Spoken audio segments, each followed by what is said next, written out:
My boyfriend's mom kidnapped my 2-month-old son. This has been incredibly hard to type out. I had to stop shortly after starting because I was shaking with anger. I would like to remain anonymous, but I know that the people involved will see this, and they will not be pleased that I want to share my story once again. The events of this story are still fresh and have a huge impact on my life. Even a few years later, I'm struggling to come to terms with everything that has happened. I am not sharing this to justify my actions or gain sympathy. I'm sharing it because these events haunt me in the form of intrusive thoughts that I just need to get it all out so maybe it won't haunt me anymore. I want to start off by saying that I am not perfect and I have a part to play in all of this as well. I, 26F, met my boyfriend, 27M, in June of 2020 after leaving an abusive alcoholic. My son, 2 at the time, and I moved into his childhood home, important later, several months after we met. For some background, my boyfriend's grandfather adopted his mother when she was young. His grandfather purchased that house and the land when my BFF's mom was pregnant with him, and he built a house right behind it. He still lives here today. I was not around for this, but according to my boyfriend, his mom was a violent alcoholic. She stole a large amount of money from her adopted father when my boyfriend was a teen and was promptly kicked out of the house. She was disinherited and the property was meant to be shared by my boyfriend and his sister. My boyfriend's mom wasn't really welcome on the property until I got pregnant. They were working on reconnecting when all this happened. We had dinner with her often and she would come over often to help with our newborn son. I had our son at the end of December 2021. In February of 2022 we got into a bad fight. Several weeks before our fight I caught him cheating on me. I had agreed to stay and work through our issues. We were fighting about the cheating. During this fight he took my phone and threw it twice. The first time it hit the carpet and was fine. The second time it hit the door and shattered. My phone was no longer working and I was extremely upset. I yelled and told him that he would never see me and his son again. It scared the crap out of him. I should have never said it. My response came from rage and I had no intention to keep our son from him. He left with our son intending to take him to a DR appointment. He left in a car he had given me, important later. Before this fight we would always take some time apart and come back together to talk it out when we aren't so upset, but my BF called his mom. He told her what I said, and asked that she make sure we were there when he got home from work. I don't think she really understood the assignment.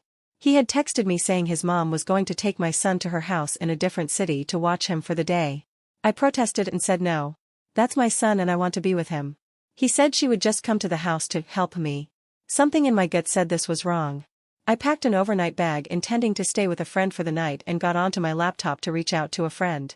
I was alerted when his mother showed up in my car to the house. I met her at the door intending to take my son and tell her thanks, but I'm not interested in having help at the moment. When I opened the door she would not give me the car seat. Instead she walked to another door and let herself in the house with the key she had been given. She walked into my living room, removed my son from his car seat and started recording me with her phone while holding him close to her. I asked several times for her to just give me my son. And yes, my 3-year-old watched the whole thing. She refused and at some point even asked me in a condescending tone to get him a binky because he was crying. I'm struggling now to type this out because I'm shaking so much. I can feel the rage build up as I recall the events. Pounding on my keyboard like I'm punching her with every word. I maintained my composure and fought the urge to get physical with this woman.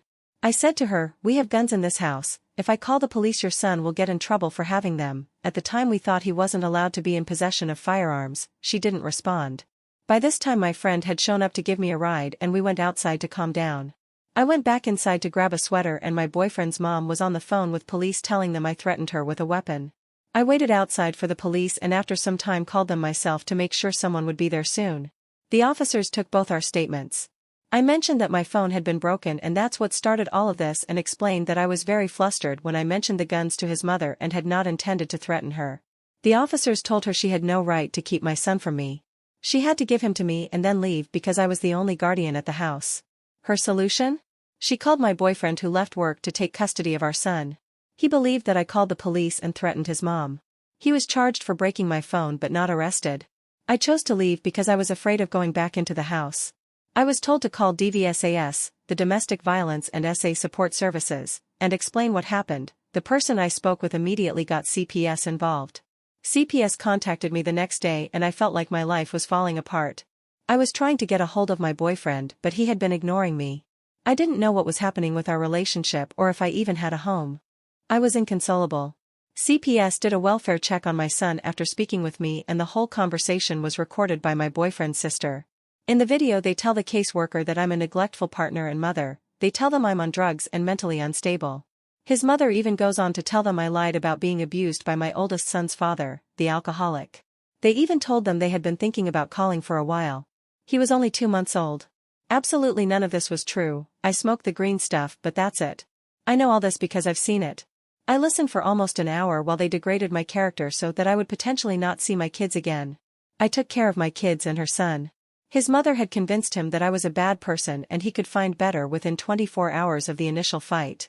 He wasn't talking to me even after he spoke with CPS, so I went back to our house with the intention to have a conversation about WTF just happened. My friend dropped me off because they kept my car that he had given me. His mom met me at the door. They had already changed the locks. His mother and sister stood blocking the way of the living room where my boyfriend was with our son. She snarled at me, "Why are you here?" I claimed up. Instead of fighting to speak with my BF, I just walked upstairs to pack my stuff. They followed me up to the room, watching my every move with his sister recording me on her phone. I have this video as well. I told them that they don't need to follow me and that I still live here. His mom said, and I quote, "We are working on that." Every time I picked something up she would yell down to her son to confirm if it was mine. This is the moment I regret the most. I wish I had just sat down on my bed and not moved. I should have called the police and had them remove her and her daughter. Instead she bullied me the whole time I was there packing my stuff. We almost got physical when I went downstairs to grab a big garbage bag for my clothes. She insisted that she get it. I gave her some attitude about how I know where stuff is. She responded by shoulder checking me out of the way, forcing the closet closed. Called the police later and tried to press charges, but there was no recording to be found. How convenient. I was able to get most of my clothes and some bathroom stuff packed. She hucked my bags down the stairs as I carried them outside, throwing them out so I would move a little faster. After I got done sobbing, I composed myself enough to call a lawyer. They recommended that I file a restraining order so that I could get the house and my son.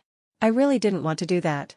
I tried for about 2 weeks to talk with my boyfriend. Everything that came from him sounded like it was coming from his mom. I didn't want to go to court, but it seemed like that was the only option. The first time I saw him after this happened, we met downtown for ice cream. I couldn't get out of the car because I was crying so much. We talked for a long time, and before he left he agreed that he wanted me to come home. He agreed that this had gone too far and he was going to tell his mom to go home. She had been staying with him the past 2 weeks. I got back to my friend's house and packed my stuff up, but that night ended with sobbing and banging my head into the steering wheel. My mom bought me a car. His mom had once again convinced him that I was just using him. I was scared to go pack the rest of my stuff because of his mom, so I didn't.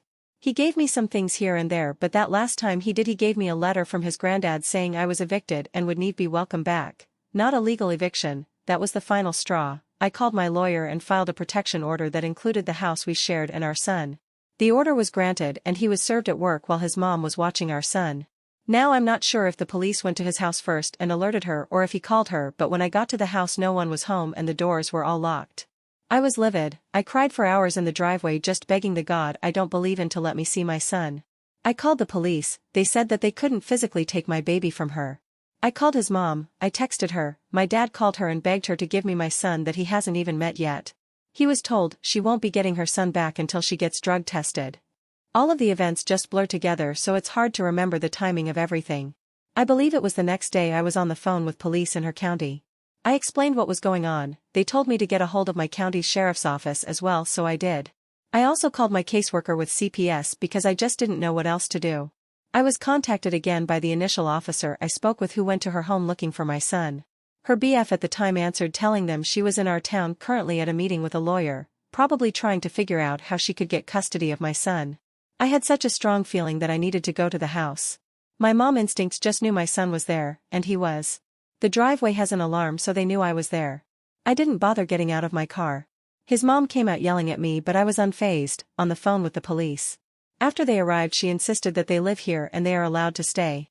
I said no, but they insisted I wasn't left alone with the baby and the house. I stood my ground and made sure they left, smugly waving goodbye at his mom as she packed her shit into her truck. It took her 3 hours to leave the house and most of the time was spent trying to convince the police I was a danger. She insisted the CPS caseworker get involved, hoping he would side with her. He did not. Only after she was threatened with being charged with custodial interference did she relinquish custody. Her and her daughter left the house and I felt like they would just show up any time. I was scared. I didn't sleep while I was there. It wasn't my home anymore. They went through everything, moved my stuff, reorganized the nursery that I put hours into. She even took several of my son's things to her house to accommodate him staying there with her. The audacity is astounding. I had my sister come stay with me a few days to watch my son so I could pack.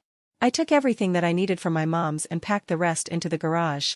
I also cleaned the house before leaving as a good faith gesture. At that time I was enrolled in full-time online classes at a community college but had to drop out due to the stress of the situation and becoming homeless. I moved in with my mom, and had both my sons living there with me. My oldest son has been staying with his dad during the last 2 weeks. I didn't want him to go through all that with me. I started therapy and got back into school. I worked 2 jobs and eventually got my own apartment.